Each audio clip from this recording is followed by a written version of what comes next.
자, 오늘은 이제 그동안의 칼럼의 논증 끝났고요.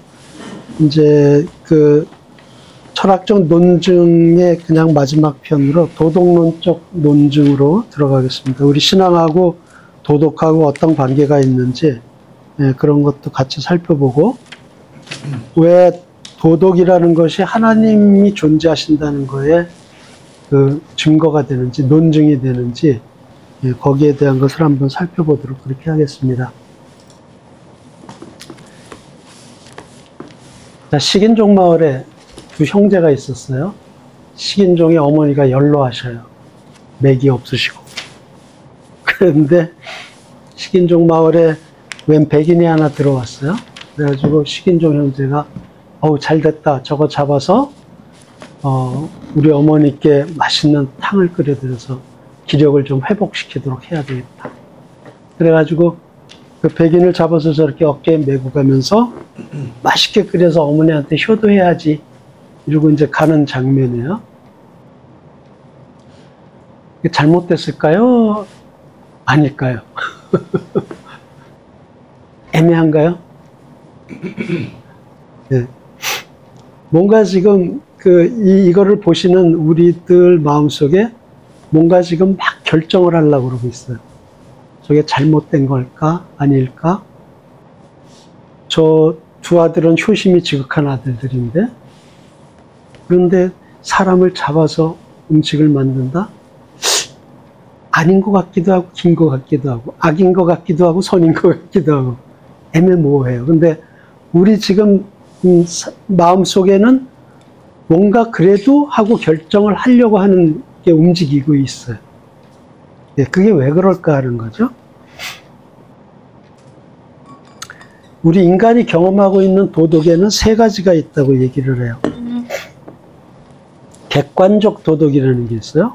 objective morality라는 게 있는데, 이제 보통 저희가 하나님이 주신 도덕이다 이렇게 그냥 간단하게 얘기를 할 수 있는데, 상대적 도덕이라는 것도 있어요.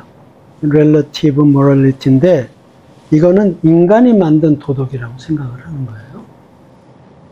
그 다음에 절대적 도덕이 있어요. absolute morality인데, 이거는 칸트의 정언명령 같은 거예요.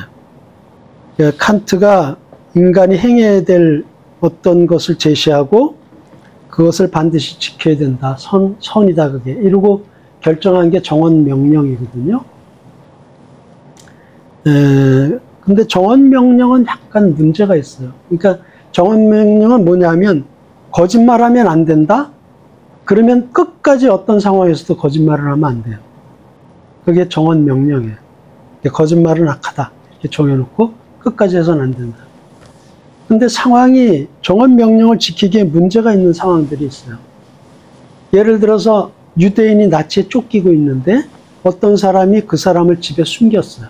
유대인들을 구하기 위해 숨겼는데 나치가 그 집에 찾아왔어요. 혹시 여기 유대인들을 숨겨놨냐? 그랬을 때 어떻게 해요? 우리 숨기지 않았습니다. 그러면 정언명령을 어기는 거예요. 거짓말을 했으니까. 그렇죠? 근데 정언명령을 어기지 않기 위해서 네 맞습니다. 그러면 어떻게 돼요? 유대인들은 붙잡혀가고 그 사람들은 죽을 거예요. 그런 딜레마에 빠지게 돼요. 정언명령을 지키려면. 그래서 정언명령이 칸트가 얘기한 건데 칸트는 얼버무려요. 이럴 때 어떻게 해야 되냐? 아무 말도 하지 않아야 된다. 뭐 이런 식으로 얼버무리고 넘어가는데 그럴 수는 없죠. 이게 좀 문제가 있어요. 전쟁터에서 적하고 막 전쟁을 하는데 살인하지 말라라는 걸 정언명령으로 생각을 하게 되면 전우하고 지금 막 전투 중에 있는데 어떤 적군이 옆으로 기습을 해서 와서 내 동료한테 총을 겨누고 쏘기 일보 직전인 걸 발견했어요. 그럼 내가 그 적을 쏴서 우리 전우를 구해야 되죠, 보통은. 근데 그 적군을 쏘면 내가 살인을 하게 되는 거예요. 정언명령에 의하면 살인을 하면 안 되기 때문에 적을 못 쏴요. 그러면 내 동료는 죽는 거죠. 그러니까 실제 상황에서 정언명령을 지키지 못할 상황이 너무 많다는 거예요. 그래서 그 칸트가 정언명령을 얘기했지만 많이들 얘기해요. 정언명령, 정언명령. 난 정언명령을 지켰다 뭐 이런 식으로 자기 변명을 많이 하는데 사실은 현실성이 없다는 거죠. 우리가 지금 여기서 관심을 갖고자 하는 것은 객관적 도덕이에요. 하나님이 주신 도덕.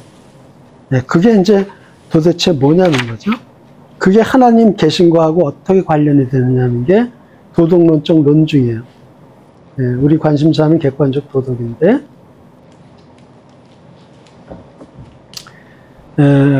도덕적 신존재 논증은 이렇습니다. 전제 1, 만약 신이 존재하지 않는다면 객관적 도덕 가치들과 의무들 또한 존재하지 않는다. 하나님이 주신 도덕으로 우리가 생각을 하기 때문에 하나님이 안 계시다면 그 도덕은 없다는 거죠. 그런데 그 도덕이 존재한다면 하나님이 계시다는 것을 증명한다는 거죠. 그런 의미가 전제 1이에요. 그리고 전제 2는 뭐냐면 그러고 보니까 객관적 도덕 가치들과 의무들이 존재하더라 이거예요. 이것이 존재하네? 그러면 하나님이 분명히 계신 거네? 이렇게 유추할 수 있다는 거죠. 그래서 전제 1과 전제 2가 맞다면 결론으로 그러므로 하나님은 존재한다. 신은 존재한다. 이렇게 결론이 맺어지는 거죠.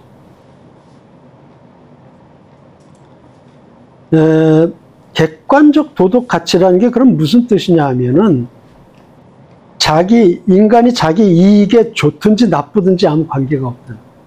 그걸 지킴으로 나한테 불이익이 오든 내가 그걸 지킴으로 이익을 갖던 상관없이 그냥 행위 자체에 가치가 부여되어 있는 게 객관적 도덕 가치고 객관적 도덕적 의무는 그러한 조건이나 결과에 상관없이 행위 자체가 그 도덕 가치를 갖고 있기 때문에 그것이 옳다는 얘기죠. 그러므로 그것을 행동해야 될 의미가 우리한테 있다. 그게 이제 객관적 도덕 의무예요.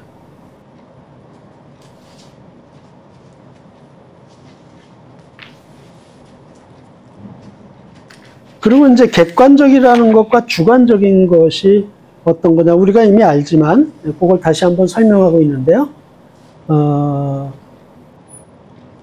먼저 오디오로 들어보도록 하겠습니다. 객관적인 것과 주관적인 것. 객관적이라는 것은 사람들의 생각과는 관계없이 독립적으로 존재하는 것을 의미한다. 그것이 나쁨으로 없다고 부인하든지 좋음으로 있다고 인정하든지 하는 것과 관계없이 좋든 나쁘든 독립적으로 존재하는 것을 의미한다. 그러나 주관적이라는 것은 사람들의 의견에 의존적이다. 예를 들어보자. 자연법칙은 객관적이다. 자연법칙은 우리가 그 사실을 인정하든 말든 우리의 의견과 관계없이 존재한다는 점에서 객관적이다. 커피 맛은 주관적이다. 커피 맛이 좋은지 아닌지에 대한 의견은 사람마다 상대적이기 때문에 주관적이다. 네, 그렇다는 거예요. 자연법칙 같은 거는 그냥 객관적으로 존재하는 거죠. 객관적 도덕 법칙이 그렇다는 거예요. 그래서 객관적 도덕 가치라는 거는 인간의 생각과 무관하게 별도로 존재하는 도덕적 가치가 있다는 거죠.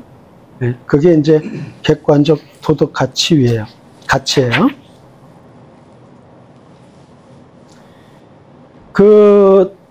이게 객관적 도덕 가치는 어떠냐면은 예를 들어서 전 인류가 지구에 있는 모든 인간이 이건 옳다라고 생각을 하는데 일치하죠. 아무도 그것이 잘못됐다고 생각을 안 하는데 객관적 도덕 가치는 인간이 어떻게 생각하든지 말든지 그거하고 관계없이 별도로 존재한다는 거예요.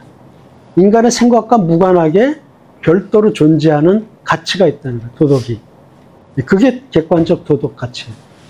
객관적 도덕이에요. 그러니까 인간의 생각과 무관하다는 거예요. 그러니까 인간의 생각과 완전히 세퍼레이트 되어 있는 별도의 존재하는 도덕. 그게 객관적 도덕이에요. 그래서 인간의 모든 행위는 옳다 그르다의 판단을 어떻게 할 수 있냐면 객관적 도덕 가치와 일치하는지의 여부에 달려 있어요. 네. 그래서 일치한다면은 그것이 옳은 것이고 객관적 도덕 가치와 일치하지 않는다면 전 인간이 아니라고 생각해도 틀리다는 거죠. 예, 그런 가치가 존재한다는 거예요. 예, 그건 이제 어떻게 확인할 수 있는지를 저희가 봐야 되겠죠. 그래서 객관적 도덕 가치는 인류의 생각과 독립적인 도덕적 가치 기준이고 인류의 생각에 의존하지 않는다는 거죠. 인간의 생각과 별개라는 거예요. 별개로 존재하는 게 객관적 도덕 가치인데 대표적인 객관적 도덕 가치로 우리가 알고 있는 것들이 이런 것들이에요. 인종차별, 증오, 살인, 억압 이런 것들이 객관적 도덕 가치가 가지고 있다고 확인된 것들이에요. 객관적 도덕 가치는 이제 이런 게 있다는 거죠. 그럼 이제 어떤 게 객관적 도덕이냐 좀 살펴봐야 되는데요. 이런 케이스를 봐요. 무인도에 두 사람이 난파돼 가지고 무인도에 두 사람이 떨어졌어요. 근데 아무리 해도 구출이 안 돼. 그래가지고 여러 해가 지났는데도 아 여기는 도저히 배도 지나가지 않는 위치고 구조될 가능성이 없구나. 이렇게 이제 결론을 맺었어요. 두 사람이 여기서 그냥 사는 수밖에 없다. 그렇게 됐는데 그래서 거기에는 두 사람 외에 경찰 같은 것도 없고 사법제도도 없고 뭐 아무것도 없어요. 거기다 뭐 교회 사제라든지 목사님이라든지 없어요. 아무도. 그러니까 무슨 행동의 판단을 해줄 그 구조가 전혀 안 돼 있어요. 해줄 사람도 없고. 그냥 둘이 덩그러니 있고 그냥 사는 것 뿐이에요. 예. 그런데 이 A라는 사람이 가만히 생각해 보니까 B만 없다면 이 섬의 모든 자원을 자기가 혼자 쓸 수 있다라는 생각이 들었어요. 아무도 뭐 나를 구속할 사람도 없고 네가 잘못했다고 얘기해 줄 사람도 없고 아무도 없어요. 그래서 이 사람이 어느 날 밤에 B를 살해해요. 그래서 죽여버리고 그 섬에 있는 모든 자원을 자기가 독차지해요. 그런데 이거는 우리가 볼 때는 완전 범죄죠. 아무도 몰라요, 사실은. 혼자 있으니까.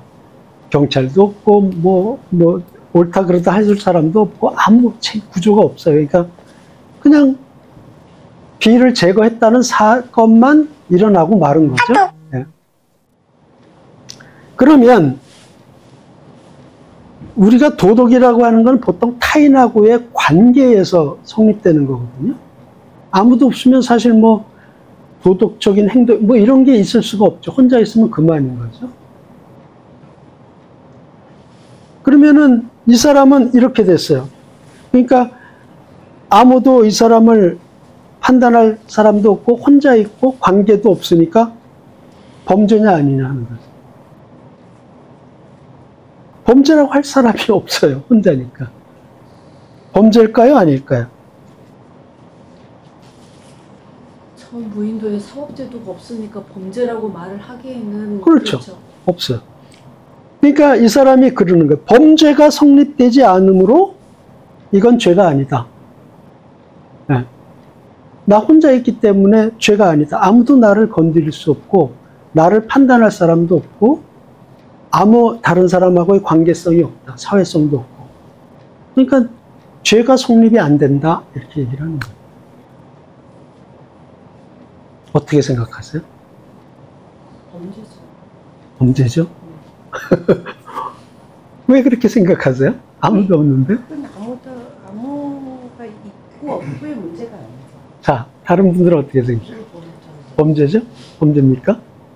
아니, 저는 범죄라고 규정짓기에는 우리가 현재 여기 그러니까 문명화돼 있고 이렇게 우리 제도 시스템 이걸 보니까 범죄지만 저 상황에서는 사실 예를 들면 뭐 어느 나라에 속한 무인도인지도 아무도 모르는 사람이라면 네, 아무도 몰라요. 네, 그런 거라면 사실 저거를 범죄라고 규정하기는 그렇지만 예. 형사상 그렇지만 도덕적인 이슈는 되겠죠. 그러니까 그게 도덕적인 이슈가 된다면은 네. 그 범죄가 되는 거예요. 근데 그 범죄라고 하는 것은 사실 죄는 죄가 되는 거예요. 범죄라기보다는. 그러니까 제가 얘기한 형사상의 네. 예를 들어서 그 커뮤니티에서 규정해 그렇죠. 내용. 예, 사회적인 범죄는 아닐 수 있어요. 네. 판단이 안 되기 때문에.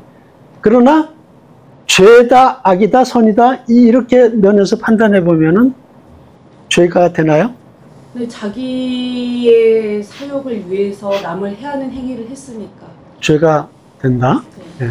뭐 이런 집사님 이야기를 근거로 하면 사법 시스템에 따라서 죄로가 되려면 결국은 기소가 이루어져서 판결을 받아야 네. 그것이 죄로.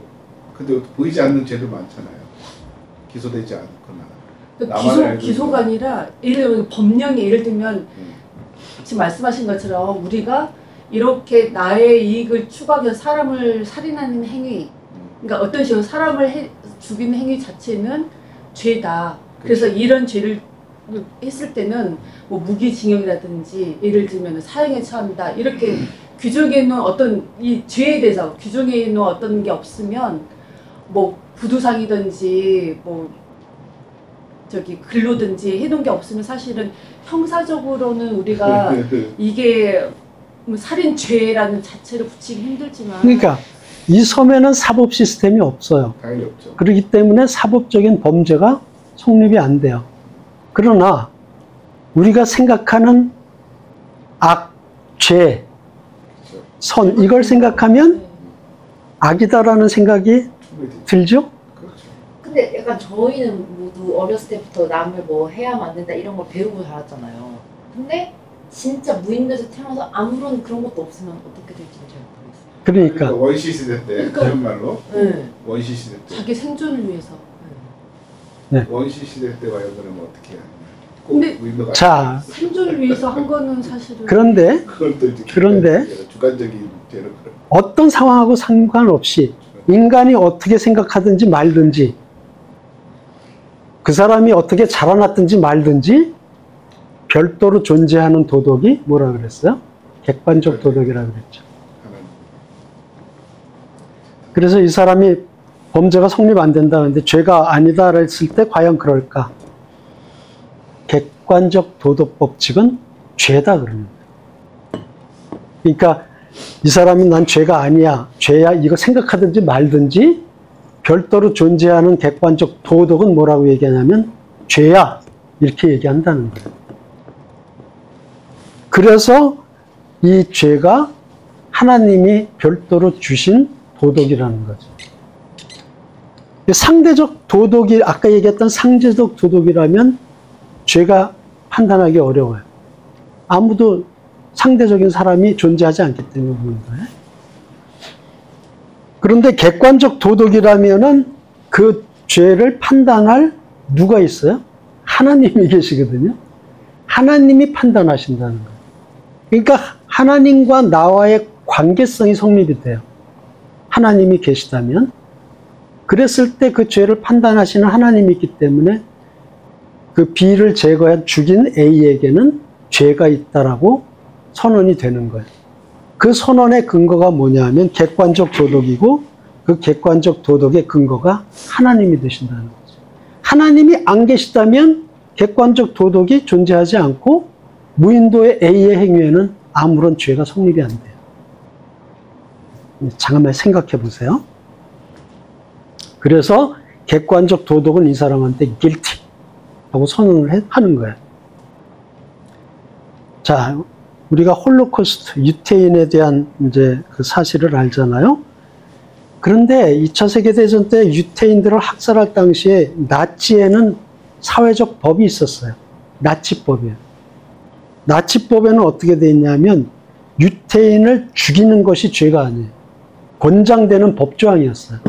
유태인을 제거하라는 게. 그게 홀로코스트 법인데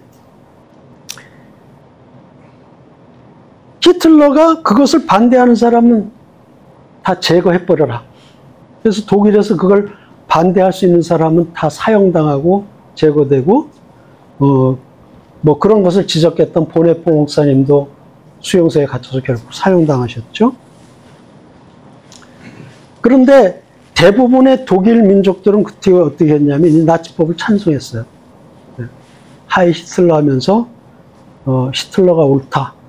그리고 거의 대부분의 독일 국민이 나치법을 찬성하고 유대인을 제거해야 된다는 것에 동조를 했어요. 그러니까 모든 사람이 찬성이요 이렇게 하더라도 객관적 도덕 가치는 뭐예요? 죄야, 잘못된 거야 이렇게 도덕 가치가 판단하고 있는 거죠. 그렇다는 거예요. 나치가 전 독일 국민이 다 찬성해도 그거는 잘못된 거야라고 지적을 하는 것은 왜 그러냐 하면 객관적 도덕 가치가 존재하기 때문이라는 거죠. 존 키건이라는 그 군사학자가 있어요. 이 사람들이 히틀러가 만약에 2차 세계대전 때 지지 않고 그 승리를 끝까지 했다면 어떻게 됐을까 하는 것을 이제 그 사람 그 책에서 이렇게 쓴 것이 있는데 이 사람이 이렇게 예측했어요. 만약에 히틀러가 서부전선과 동부전선, 서부전선은 이제 유럽 쪽에서 싸우고 있는 거고 동부전선은 러시아랑 싸우고 있었던 거죠. 이 러시아랑 싸우는 짓을 하지 않고 그것을 힘을 만약에 중동을 먼저 쳤더라면 승리했을 것이다 이렇게 예측을 했어요. 만약에 사우디아라비아, 이란, 이라크를 침공해가지고 거기에 있는 석유 자원을 먼저 확보를 했다면은 그러면 아마 성공을 했을 것이다. 그렇게 이 사람은 예측을 했어요. 히틀러가 실수한 거는 러시아를 침공한 거죠. 군력을 두 개로 나눠서 한 곳에 집중하지 않고 쪼갰는데 한쪽이 무너진 거죠. 소련을 침공하다가 결국 실패를 해가지고 완전히 무너지잖아요. 동부전선이 무너지고 서부전선은 유럽하고 싸우는데 동부에서 무너지고 서부에서는 노르망디 상륙작전에 의해 가지고 서부가 무너지니까 결국은 다 무너진 거죠. 그런데 러시아를 그냥 냅두고 넌 가만히 있어 그러고 그것을 힘을 중동을 먼저 쳐서 거기에 자원을 다 뺏어왔다면은 아마 충분히 이겼을 거다. 이렇게 이제 이 존 키건은 예상을 했어요. 연료가 충분했고 그래서 만약에 그렇게 됐다면은 전 유럽을 장악했을 거라는 거예요. 완전히 장악을 하고 영국이고 뭐고 뭐 다 무너졌고 히틀러가 완전히 장악을 했을 건데 히틀러가 거기서 멈추지 않았을 거라는 거죠. 그 다음에 전 세계를 장악했을 거라는 거예요. 그러니까 그 힘은 이제 아무도 뭐 유럽에서 대항할 사람도 없고 이제 그때 되면은 러시아도 완전히 공략할 수 있는 힘이 있었고 뭐 미국 같은 거는 뭐 그냥 잽이 안 되고 뭐 이런 식으로 해서 완전히 세계를 장악했을 것이다 이거예요. 만약에 히틀러가 전 세계를 장악했고 여전히 나치법을 수행을 하고 있어요. 홀로코스트 반대하는 사람은 다 죽여라, 없애라. 그래서 전 세계에서 홀로코스트를 반대하는 사람들이 다 사라졌어요. 숙청당하고 제거되고 해서 다 사라졌고 전 인류가 유대인은 멸절시키는 게 맞아. 홀로코스트 맞아. 이렇게 됐다면 어떻게 됐으냐. 전 인간이 다 유대인 학살을 찬성했다면. 히틀러는 유대인 학살은 정당하다. 전 세계에 반대하는 사람이 없어요. 모든 인류가 찬성한다. 만약에 상대적인 도덕이라면, 인간이 도덕을 만든 거라면 무신론자들이 이제 상대적 도덕을 주장하죠. 상대적 도덕을 주장하는 무신론자 입장에서는 이게 죄가 될 수가 없어요. 왜? 전 인류가 찬성하니까. 일치됐으니까. 그래서 유대인 학살은 정당하다 하고 결론이 날 수밖에 없다는 거죠. 그러나 뭐가 있어요? 객관적 도덕이 여전히 있다는 거죠. 그래서 아무리 전 인류가 다 옳다, 히틀러가 옳다, 나치가 옳다 이렇게 주장을 하더라도 객관적 도덕은 당연히 악이다. 이렇게 선언을 한다는 거죠.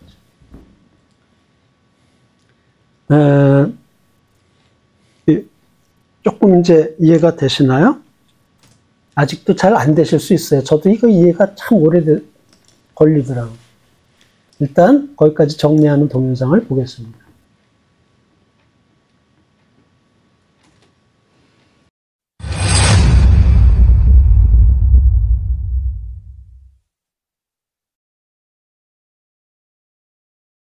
신의 존재를 논증하는 중요한 논증의 하나가 도덕적 논증입니다. 이 도덕적 논증은 모든 인간이 가지고 있는 도덕관념을 가지고 설명하는 신존재 논증입니다. 도덕적 신존재 논증. 전제 1. 만약 신이 존재하지 않는다면 객관적 도덕가치들과 의무들 또한 존재하지 않는다. 전제 2. 객관적 도덕가치들과 의무들은 존재한다. 결론. 그러므로 신은 존재한다. 이 논증을 검토하기 이전에 몇 가지 용어를 먼저 살펴보도록 하겠습니다. 먼저 도덕적 가치라는 말의 의미입니다. 도덕적 가치라는 말의 의미는 자신의 이익을 위해 좋고 나쁨에 관계없이 그 행위 자체의 가치를 말합니다.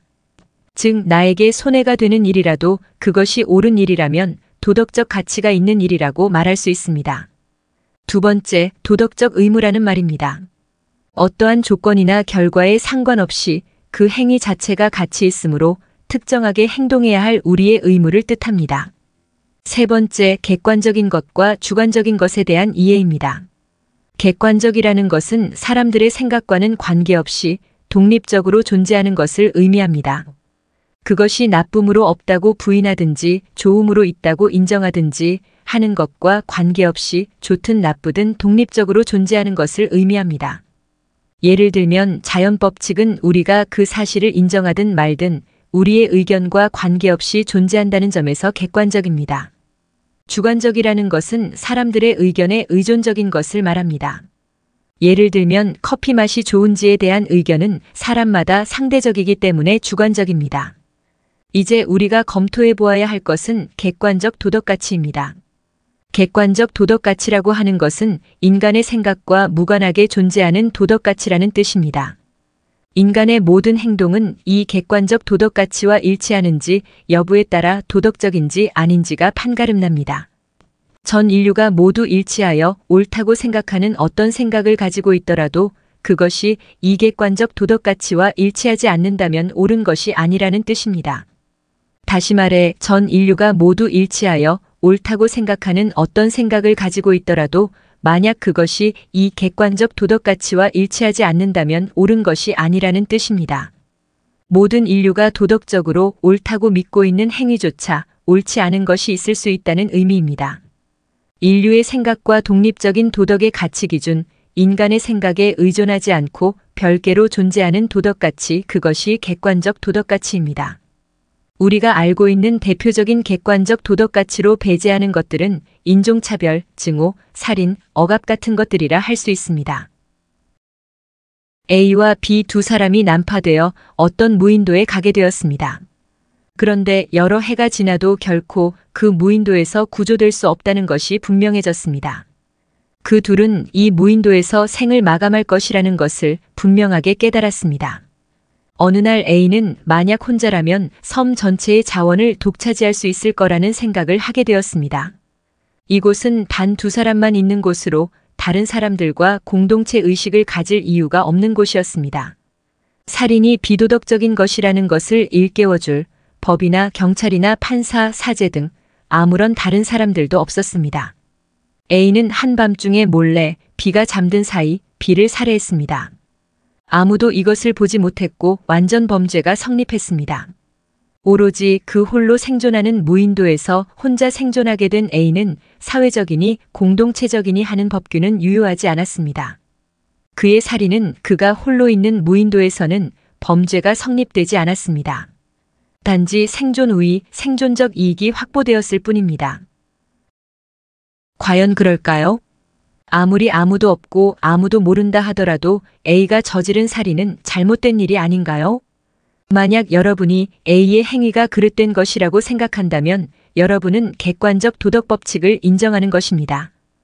홀로코스트를 자행한 나치 당원들이 아무리 스스로 옳다고 생각했을지라도 혹은 나치당이 제2차 세계대전에서 승리하고 자신들을 반대하는 모든 사람들을 세뇌하거나 제거했다고 할지라도 즉 모든 인류가 홀로코스트가 옳다고 생각할지라도 그것이 여전히 잘못되었음을 뜻하는 것이 바로 객관적 도덕가치입니다. 이 객관적 도덕가치는 인간의 생각과 독립적이라는 말입니다. 미국의 전쟁 역사가 존 키건은 소름 끼치는 질문을 던집니다. 히틀러가 2차 세계대전에서 이겼다면 어떻게 되었을까? 키건은 히틀러가 석유를 어떻게 조달할 것인가를 좀 더 전략적으로 생각하고 러시아 대신 최대 산유국인 이란, 이라크, 사우디아라비아를 먼저 침공했더라면 석유를 충분히 확보했을 것이고 러시아와 동시에 두 개의 전선을 벌이는 치명적인 실수를 하지 않았을 것으로 분석했습니다. 그랬다면 연료를 충분히 확보한 히틀러가 유럽을 모두 장악하는 것이 성공했을 것이라고 키건은 분석했습니다. 그 후 히틀러가 유럽을 정복하는데 만족하지 못했다면 어땠을까요? 히틀러의 군대가 미국뿐만 아니라 전 세계를 정복했다면 어떻게 되었을까요? 그랬다면 히틀러는 홀로코스트가 틀렸다고 생각하는 모든 사람들을 조직적으로 살해하거나 세뇌시켰을지 모릅니다. 모든 사람들이 600만 명의 유대인들을 살해한 것이 도덕적으로 정당하다고 생각하는 그런 세상을 상상할 수 있겠습니까? 세상 모든 사람들이 홀로코스트가 도덕적으로 옳았다고 생각한다고 해도 과연 홀로코스트는 여전히 잘못된 것일까요?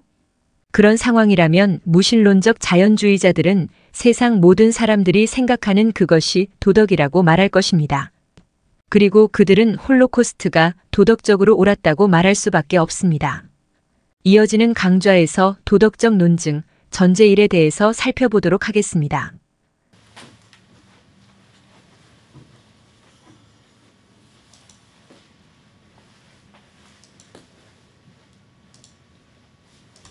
네. 그래서 전제일은, 도덕적 논증의 전제일은 만약 신이 존재하지 않는다면 객관적 도덕가치들과 의무들 또한 존재하지 않는다. 이게 이제 전제일이에요. 명제예요. 예, 만약에 도덕이 상대적이라면 하나님이 존재하지 않고 객관적 도덕가치가 없고 인간들이 그냥 정하는 도덕이 있다면 그걸 상대적 도덕이라고 그러거든요. 그렇다면은 홀로코스트 법은 악이 아니에요. 그렇게 돼요. 무인도 에리아에서 무인도의 그 상태라면 자기의 그냥 이익을 추구한 것 뿐이지 비를 제거했어도 악이 아니에요. 네, 그렇게 돼버려요. 그러니까 하나님으로부터 오지 않은 도덕은, 인간들이 만든 도덕은 상대적 도덕이지 그게 객관적 도덕이 될 수 없다는 거예요. 네. 인간은 이런 법 저런 법 지 맘대로 만들 수 있거든요. 근데 제가 조금 여기서 벗어난 얘기가 될 수도 있고 연결된 것일 수도 있는데 네. 그럼 구약에서요. 그러면 하나님이 전쟁을 도와주신 부분들은 어떻게 해석을 해야 되나요? 그건 이제 아주 힘든 질문 중에 하나예요. 하나님이 전쟁을 도와준 정도가 아니라 멸절을 지키라 네. 그랬어요. 어린이고 뭐고 없다. 그냥 다 죽여라. 그 헤렘이라고 그러거든요. 그것 때문에 하나님을 거부하려고 하는 사람들이 많고 우리도 마음이 일어나는데 그거는 좀 깊은 신학적인 그 설명을 필요로 해요. 하나님은 선하시다, 선한 분이라는 그것에 대한 개념을 우리가 이해를 좀 해야 그것이 이제 좀 이해가 되는 부분이거든요. 그래서 저는 지금 말씀하시는 객관적인 도덕적 가치가 하나님의 가치라고 이야기를 하셨을 때 사실은 계속 충돌이 생기는 거예요. 네. 이게 그럼 객관적인 도덕 가치인가를 생각을 계속 하게 되니까 이거는 구약 시대는 전혀 다른 얘기인데 그러면 이건 어떻게? 그거는 이제 한번 나를 잡아야 될 것 같아요. 그건 이제 하나님은 선하시다 하는 거하고 이제 저희가 신학에서 신정론이라고 그러는데 왜 세상에 악이 여전히 존재하느냐 하는 문제하고 뭐 그런 것이 이제 결부되는 거거든요. 한번 날 잡아서. 근데 예를 들면 하죠. 거기에 이제 멸족을 당한 그런 보면 우상 숭배를 하고 하나님 믿지 않았기 때문에라고 생각하면 당연히 그런 전쟁을 일으켜서 할 수도 있지만 어떻게 생각해 보면 그 사람들 중에서도 지금 우리가 선교를 나가는 그런 같은 입장에서 봤을 때 하나님 말씀이 전해지지 않았고 하나님의 존재를 모르고 그런 사람들까지 같이 죽임을 당했을 수도 있잖아요. 네. 분명히 있을 거라 저는 생각하는데 그러면은 그렇게 따졌을 때 하나님이 말씀하시는 이런 객관적인 도덕적 가치는 어디에 있는 것인가가 계속 저는 질문이 생기거든요. 네, 그거는 이제 좀 그 신학적으로 깊은 얘기를 해야 되는데 이 목사님이 한번 신정론을 한번 하시죠. 사실 저는 계속 그게 좀 해결되지 않고 예전부터 쭉. 예, 그거 그래요. 예, 그거 지금 되게 많은 교회 다니는 신자들이 왜 그러셨을까? 그래가지고 목사님들조차도 그거를 고민 많이 하고 계시는 분들이 많아요. 예, 우리로선 잘 이해가 안 되는 부분이 있는데, 그건 이제, 그거를 왜 우리만 고민하는 게 아니라, 초대교회에서부터 계속 왜 그러셨을까 하는 고민을 해오고, 거기에 또, 수긍이 가는 그런 또 대답들을 많이 가지고 있어요. 그래, 초기 기독교 역사를 보면, 구약의 하나님은 참 하나님이 아니다. 그래서 그 성경도 구약을 다 불살라버리고 신약이 바울 서신과 복음서 몇 개만 진정한 하나님의 말씀이다. 이런 이단의 원죄, 교회사에서는 이단으로 정죄됐지만 그런 경우도 있었죠. 네. 나중에 한번 그 부분에 네, 그거 조금 길게 해야 될 거예요. 그거는 길게 해야 되고. 그러니까 그거를 접고 이걸 들으려니까 계속 이게 들어오지가 않는 네. 거죠. 근데 이제 전제는 하나님은 선하시다라는 전제를 먼저 잊으시면 안 돼요. 우리가 그렇게 보일지라도 하나님은 선하신 분이라는 것을 우리가 잊으면 안 되고, 지금 그렇게 질문하시는 그 문제에 대한 대답도 사실은 충분히 있어요. 이제 간단히 얘기하기는 쉽지 않기 때문에 여기서 이제 말씀드리긴 좀 어렵고, 목사님이 이제 나를 한번 잡아주시기 바랍니다. 계속 그게 걸린다면 간단하게 간단하게만 얘기를. 네, 하시죠. 그러면 이제 이렇게 쉽게 얘기할 수 있죠. 그게 멸절을 시키는데 거기는 아이들도 있었을 거 아니에요, 그죠? 네. 사실 따지고 보면 여기서 말한 인종차별, 살인, 억압이 다 이루어진 거잖아요. 여기서 도덕가치의 기준으로 삼았던 이야기 나왔던 얘가. 그 객관적 도덕 그 기준이 이제 우리들이 생각하는 사고와 지금 현재 판단으로는 그럴 수 있지만 조금 더 생각해 보면 그러면은 그 멸절당한 성경에서 그 멸절 당하라고 했을 때 이유가 뭐였어요? 사실 보면은 이스라엘이 가나안 땅에 있는 사람들 몰아내고 죽이고 그런 거 아니겠어요? 생각해 보면 근데 이제 성경에서는 우리 말하고 있는 건 뭐냐면 이렇게 우리가 생각하는 이스라엘에게 좋은 걸 주기 위해서 가나안을 심판하시고 몰아냈다. 이제 이렇게 생각할 수 있어요. 약속을. 그런데 성경에 보면 그것도 있지만 이 가나안인들의 그가 무도한 악에 대한 심판이기도 했던 거죠. 근데 그 심판에 있어서 왠지 좀 그냥 지금 오래 얘기할 수 있는 게 아니라 짧게 얘기를 하면 악이 만연해 있고 그 도성에 의인이 몇 명이라도 있었다면 하나님은 멸하지 않는다. 몇 명 때문에 전체를 살려준다. 근데 의인을 한 명도 찾아볼 수 없었다. 정말 다 하나님의 진노의 대상이었다. 심판의 대상이었다. 일단 그렇게만 생각하시면 될 것 같아요. 그리고 지금은 내가 아이가 아직은 어떤 도덕적 판단 이런 걸 해서 깨끗한 것처럼 우리는 여기지만 성경은 그렇게 보지 않아요. 그 아이에게도 죄의 오염이 돼 있다고 보는 거예요. 그래서 조금만 시간이 지나면 구체적인 악을 자행하기 시작을 하는 거죠. 더. 이제 그렇게 보시고 좀 이 부분은 잠깐 그렇게만 생각하시고 넘어가시면. 네. 그 아이들은 사실 하나님이 세상에서 제거를 하셨더라도 그 영혼은 어떻게 하셨을까는 사실 잘 몰라요, 저희가. 네. 땅에서는 필요에 의해서 제거를 했더라도 그 영혼은 하나님이 어떻게 하셨을까는 우리가 함부로 판단을 할 수는 없고요. 하나님이 그 정도 하신 분이 아니에요, 사실은. 노아 홍수로 전 인류를 쓸어버리신 분이에요. 하나님이 그렇게 두려운 분이에요, 사실. 우리가 노아 홍수는 그냥 신화처럼 생각하고 별 생각 없이 가는데 사실은 어마어마한 거예요. 그건 어린애고 뭐 짐승이고 뭐가 없어요. 그냥 싹 리셋 시켜버리신 거거든요. 도저히 이 땅을 그냥 놔둬서는 안 되겠다. 새롭게 시작해야 되겠다고 리셋을 시키신 게 노아 홍수예요. 그러니까 가나안의 일부 민족을 멸절시킨 정도가 아니에요. 그러니까 하나님이 우리가 맨날 마음 좋은 할아버지처럼 생각하고 사는데 그러신 분이기도 하지만 굉장히 두려운 분이에요, 사실. 그렇게 두려운 분이 굳이 노아를 선택을 하셨는지도 사실 저는 퀘스천이. 예.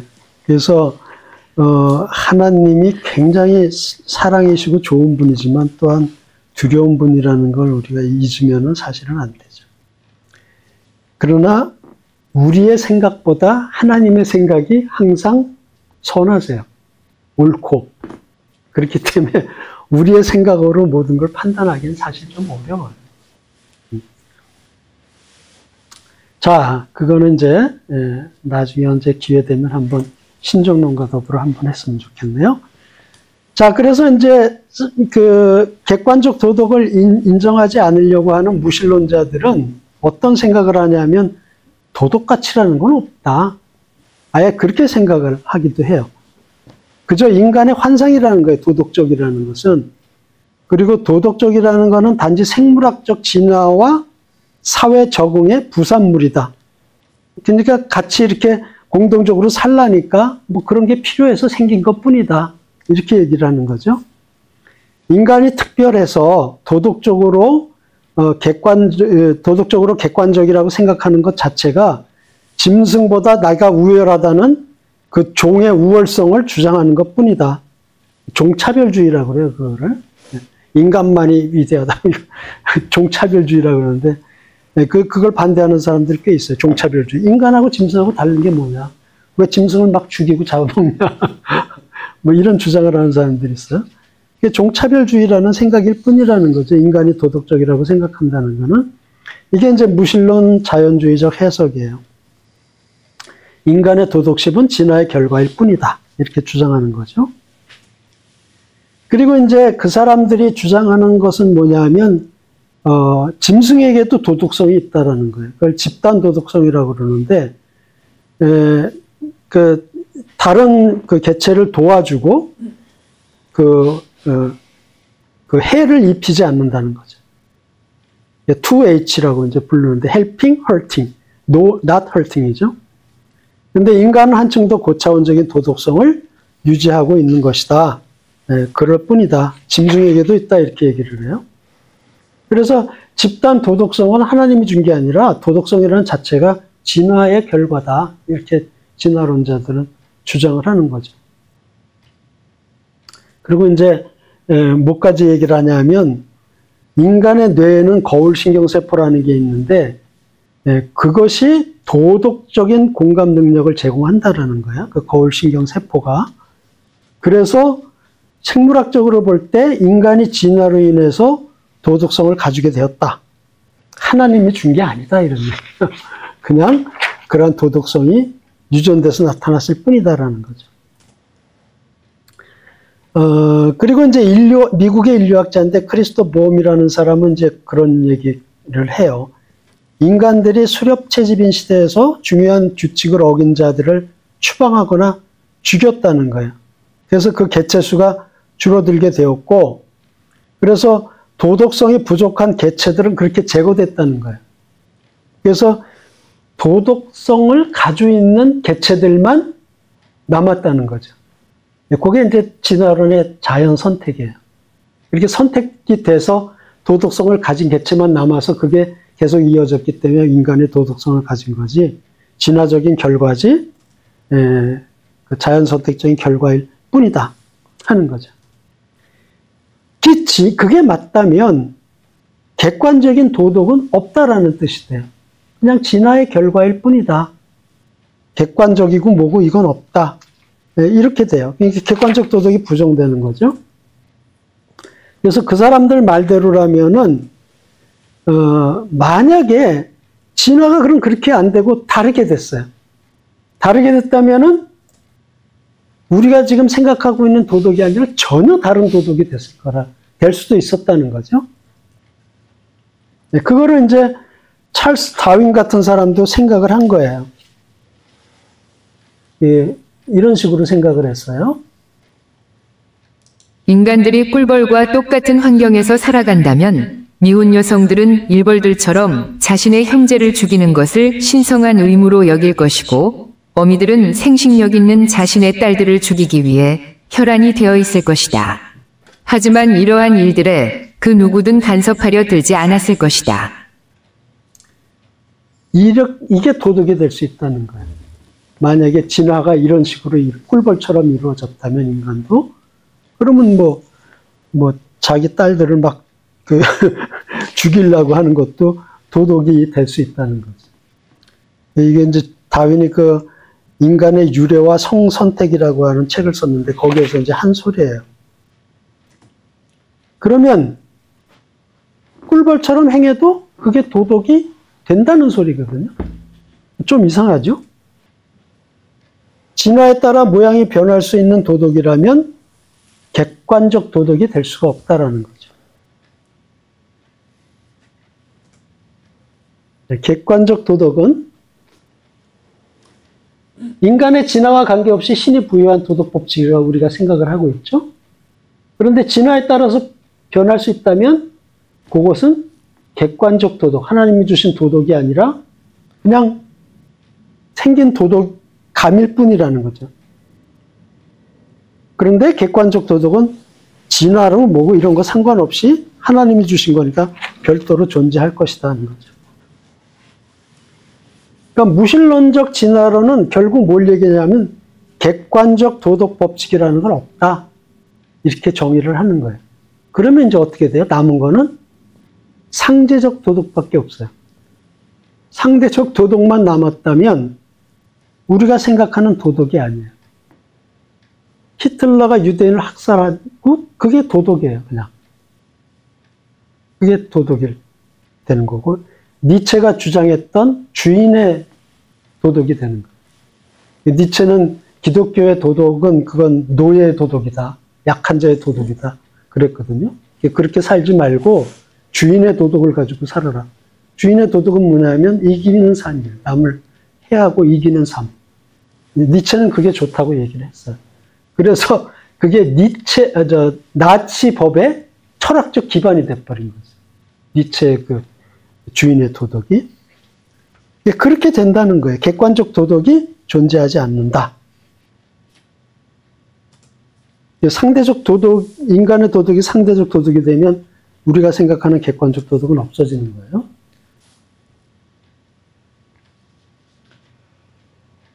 자연주의적 해석처럼 이 문제에서 신을 제외한다면 고작 남은 것이라곤 태양의 먼지 얼룩에 붙어서 도덕적 망상에 빠져있는 유인원 같은 존재만 남을 뿐이다.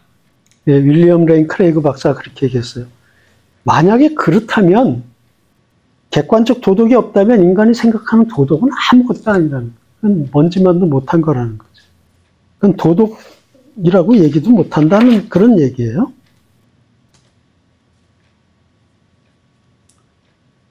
자, 그런데 만약에 그게 옳다고 생각해보자고요.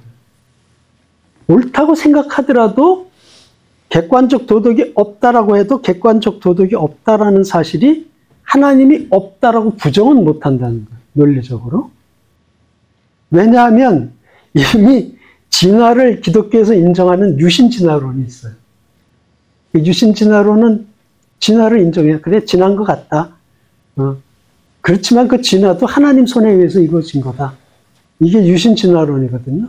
그러니까 진화가 마저도 하나님 존재를 부인할 수 없다라는 게 유신진화론이에요. 이미 유신진화론이 기독교 안에 중요한 이론의 하나가 돼 있어요, 이미. 대부분 저도 사실은 반대하고 동의하지 않지만, 많은 분들이 동의하지 않고 있지만, 또 상당수가 유신진화론을 지지하고 있어요. 세계적으로 유명한 그 신학자라든지 유명한 기독교인들이 유신진화론을 찬성하는 사람이 많아요.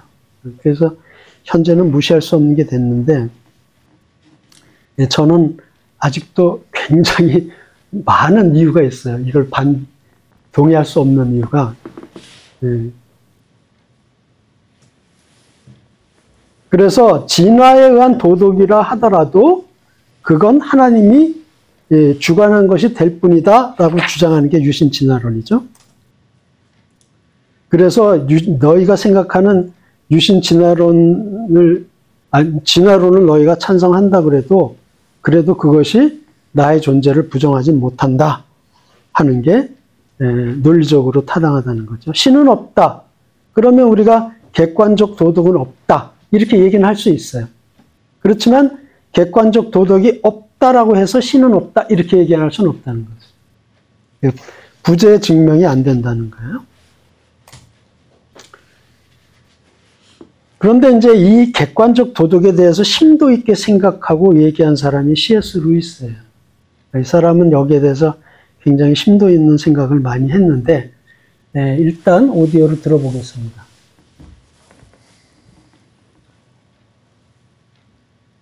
그러므로 내가 말하고자 하는 두 가지 요점은 이것이다. 첫째, 전 인류는 스스로 어떤 방식으로 행동해야 한다는 기이한 생각을 가지고 있으며 그 생각을 결코 떨쳐버릴 수 없다는 것이다. 둘째, 그러나 그들은 실제로 그렇게 행동하지 않는다는 것이다. 그들은 자연법을 알고 있지만 그것을 어긴다. 이 두 가지 사실이야말로 우리 자신과 우리가 살아가는 우주에 대한 모든 분명한 사고의 기초가 된다. 네. 그러니까 그 얘기를 한 거예요. 우리 인간들한테는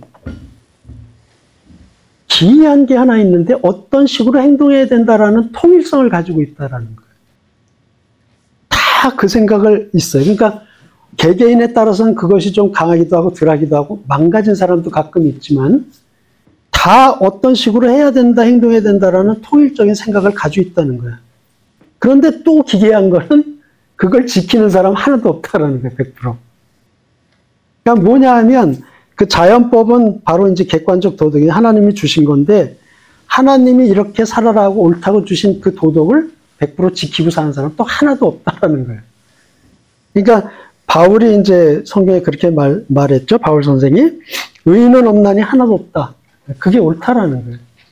도덕적을 지키고 사는 사람 하나도 없고 또 그런데 다 그렇게 살아야 된다라는 건 안다는 거죠.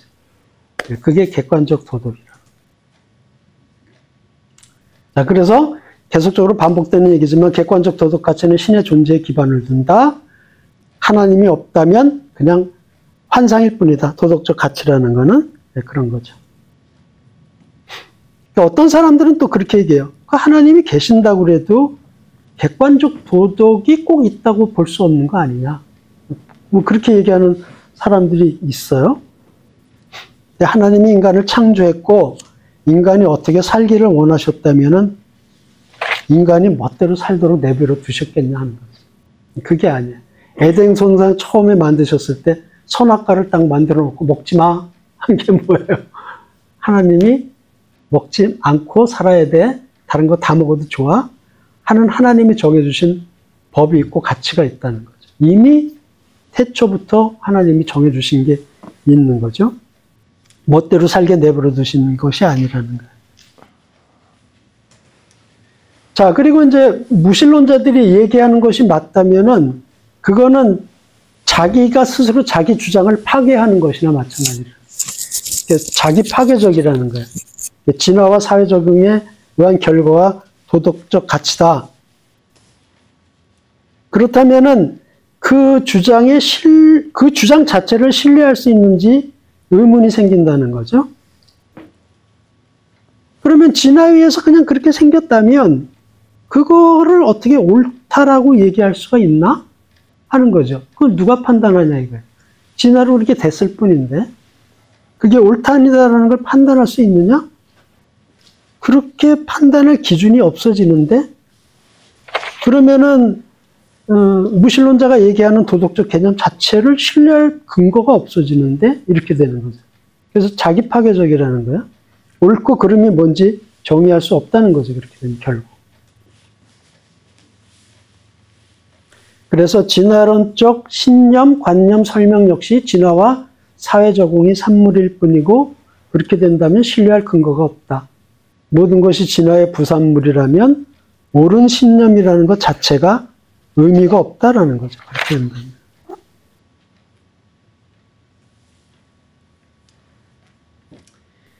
도덕적 가치가 만약에 이 사람들이 주장하는 것처럼 진화에 의해 생긴 거라면 그거는 본능으로 생각할 수 있다는 거예요. 인간의 본능. 진화로 그렇게 됐으니까. 그런데 왜 인간은 도덕적이고 이타적이냐는 거죠. 왜 내가 희생하면서 남을 돕는 그런 행동을 하는 것이냐는 거죠. 이 사람들은 어떻게 설명하냐면 이기적 판단을 내리는 것보다 다른 사람을 위하고 협동을 하는 사람이 더 생존에 유리했다는 거예요. 그래서 도덕적인 사람들이 더 생존하게 됐고 그것이 현재까지 이어져서 인간이 도덕적으로 남아있다라는 거죠. 그러니까 도덕적으로 살면 더 잘 살게 되고 오래 살 수 있고 많이 살 수 있다는 거예요. 그게 이 무신론자들이 주장하는 거예요.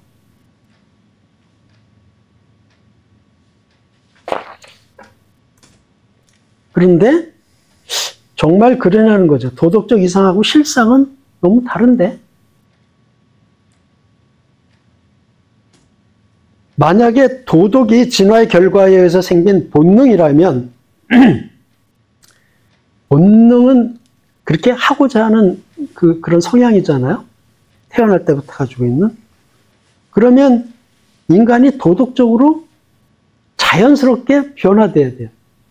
교회를 다니든 안 다니든 다 도덕적인 행동으로 나타나야 돼요. 그런데 인간들은 대부분 어떻게 나타나느냐? 나만 아니면 돼. 무한도전의 벌칙. 나만 아니면 돼. 이렇다는 게 인간이. 생존을 위해서 이기적인 모습이 인간 본능으로 나타난다는 거예요. 만약에 진화로 인간이 도덕적으로 본능이 됐다면 나만 아니면 돼가 아니라 다 같이 잘 돼야 돼. 이렇게 자연스럽게 나타나야 되는데 대부분의 인간 모습은 나만 아니면 돼. 이런 식으로 나타난다는 거예요. 그러니까 너희들이 주장하는 거하고 실제하고는 다르지 않냐? 이런 거예요. 이 사람은 이제 피자 배달부였는데 화재를 봤어요. 피자 배달하다가. 그래가지고 그 안에 있는 그 어린아이를 구했어요. 불길에 뛰어들어가서. 그래서 화상을 입고 이렇게 이제 병원에 입원해 있는데 이거는 생존 본능하고는 전혀 반대적인 행동을 한 거거든요. 내가 저 불길 속에 들어가서 죽을 수 있는데 근데 그걸 이겨내고 그 아이를 구한 거예요. 이게 인간의 본능이 만약에 생존 본능이라면 그렇게 할 수가 없다는 거죠. 아이고 저건 나 들어가면 안 돼. 내가 살아야지. 이게 자연스럽고 그거를 지켜나가야 되는데 왜 이타적인 사람들이 이렇게 생기냐는 거죠.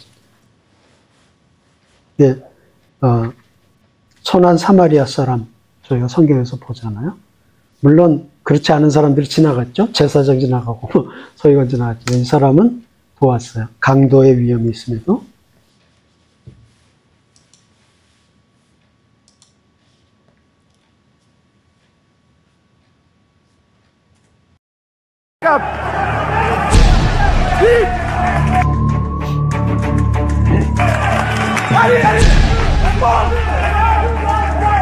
Un dale.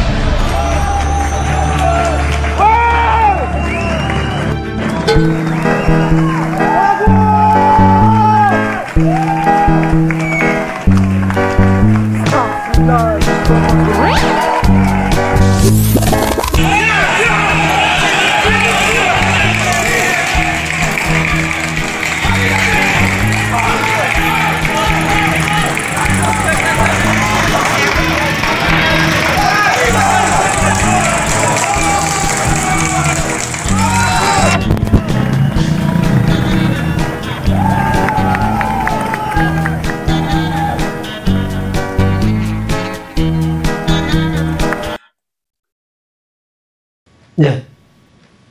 지금 이 사람은 자기의 생명의 위협을 불구하고 아이를 구하기 위해서 밖에 기어 올라가요. 그러니까 이타적인 마음이 있는 거죠.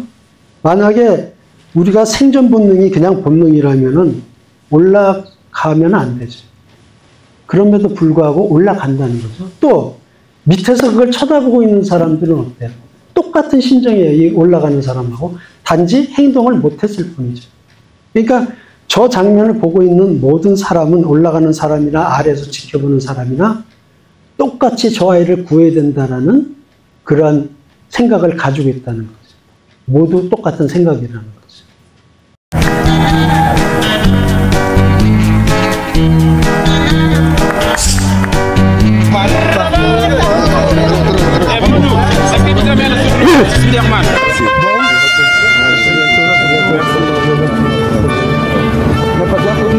Alors racontez-moi d'abord comment ça s'est passé et qu'est-ce qui vous est... Oui. Donc on a décidé pour aller en Grèce pour aller manger. Là vous êtes mais je n'ai rien réfléchi de moi, voilà. Je me suis traitement et Dieu merci, Dieu m'a aidé aussi. Quand j'ai commencé de monter, ça me fait courage de monter de plus en plus.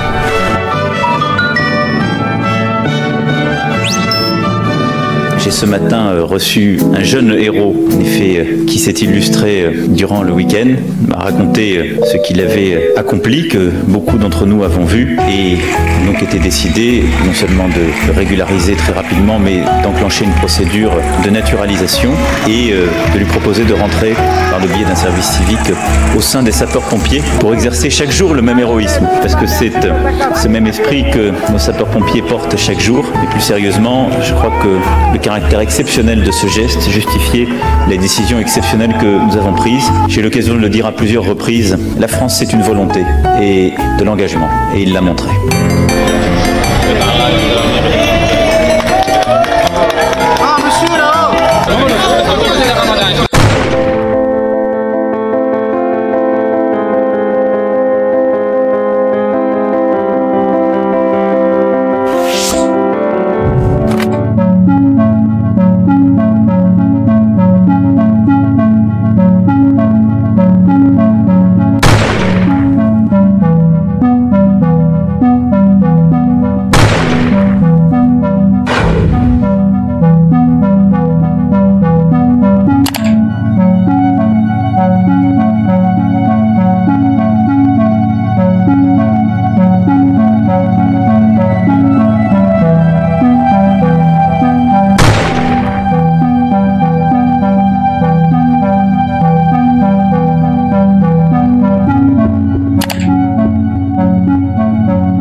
자, 그 자동차 매장을 갔다가 어떤 사람들이 들어와서 총격을 가할 때 내 아이를 끌어안는 아버지의 그 마음이 있죠. 누구나 다 그럴 거야, 아마. 저런 상황이 벌어졌다면 내가 총에 맞든 말든 우리 아이를 내가 감싸서 아이가 다치지 않도록 아마 할 거예요. 여기 있는 아버지뿐만 아니라 우리도 그럴 수 있는 거죠. 왜냐하면 우리 인간들 마음에는 아이들을 보호해야 된다는 그러한 정해져 있는 방향의 마음이 있는 거죠.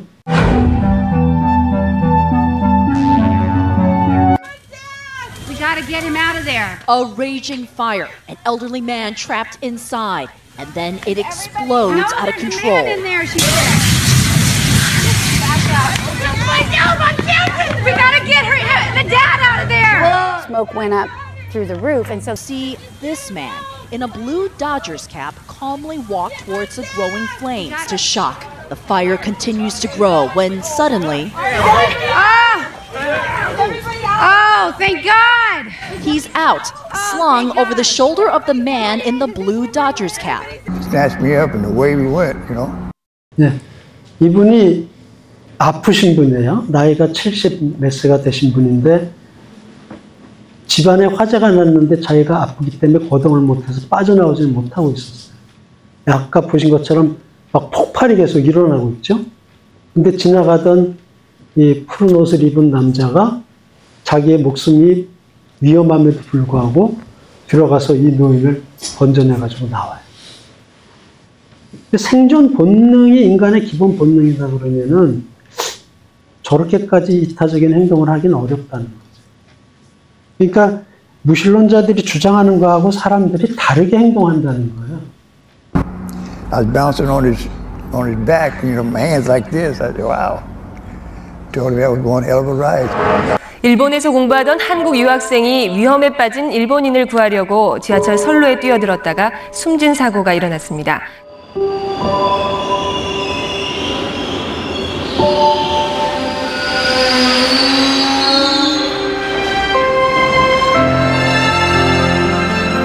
日本の人はね、日本人がいないよ、今の若い人にはね。非常に感激したんだな。 공부하러 일본 가서 일본 사회에 더 많은 것을 일깨워준 젊은이 고 이수연 씨. 많은 시민들은 이 씨의 의로운 행동이 더 큰 결실로 맺어지기를 기원했습니다.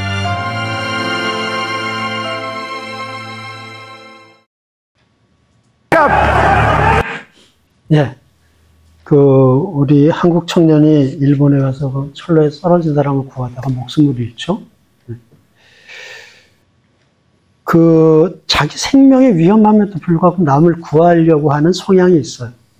또 그 현장에 있던 사람들, 행동은 못했지만 어떻게 돼요? 아우, 저 사람 구해야 되는데, 그런 마음을 다 똑같이 가지고 있는 거예요. 그러니까 사람들한테는 누구나 할 거 없이 어떤 이렇게 해야 된다라는 행동에 대한 방향성을 똑같이 다 가지고 있다라는 거죠. 부정할 수가 없다라는 거예요. 그래서 그것이 만약에 인간한테 그냥 기본적으로 그런 것이 본성으로 있다면은 저런 행동이 숭고하게 보일 수가 없다는 거예요. 그건 뭐 다 누구나 그런 거지 뭐 이렇게 넘어갈 수 있지 그걸 숭고하게 보이지가 않을 거라는 거죠.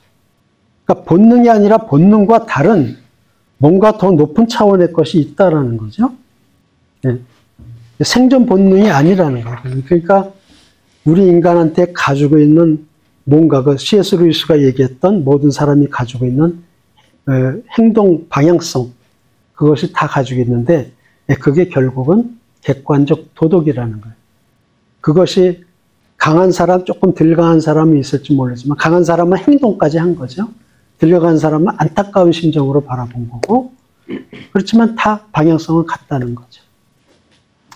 그래서 본능하고는 틀리다. 진화론자들이 얘기하는 생존 본능하고는 다른 게 인간한테 탑재되어 있다는 거죠. 네, 정리하는 동영상을 보겠습니다.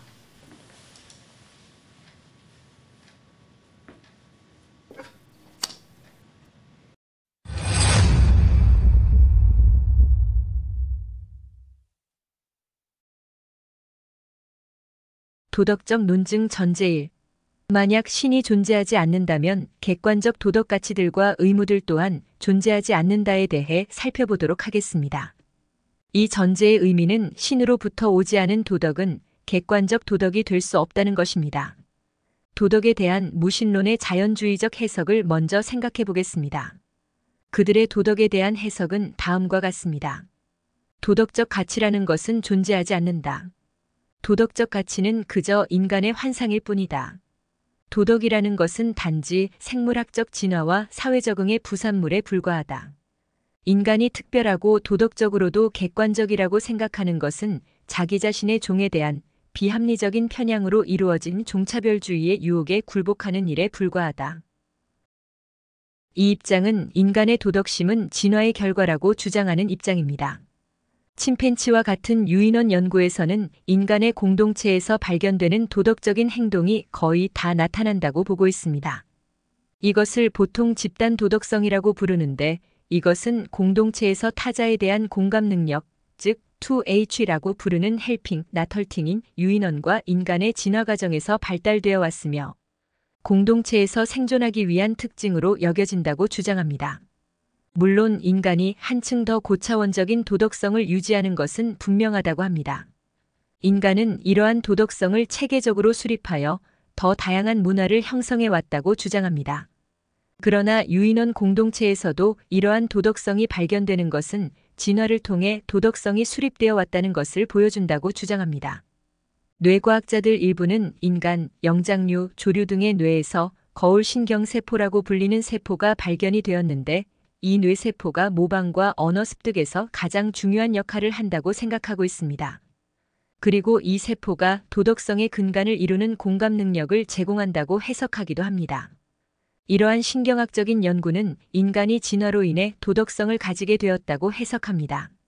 미국의 인류학자 크리스토퍼 보엄은 인간들이 수렵채집인 시대에 중요한 규칙을 어긴 자들을 추방하거나 죽여서 그 개체수가 줄어들게 하였고 그러한 도덕성이 부족한 개체들을 제거하여 오늘날에 이른 것이라고 주장하기도 합니다.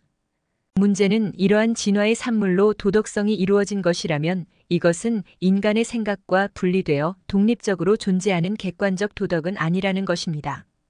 진화의 방향이 달랐다면 이 도덕성은 언제라도 다른 모양으로 변할 수 있는 것이지 지금 우리가 생각하는 도덕성은 아니었을 것이라는 것입니다.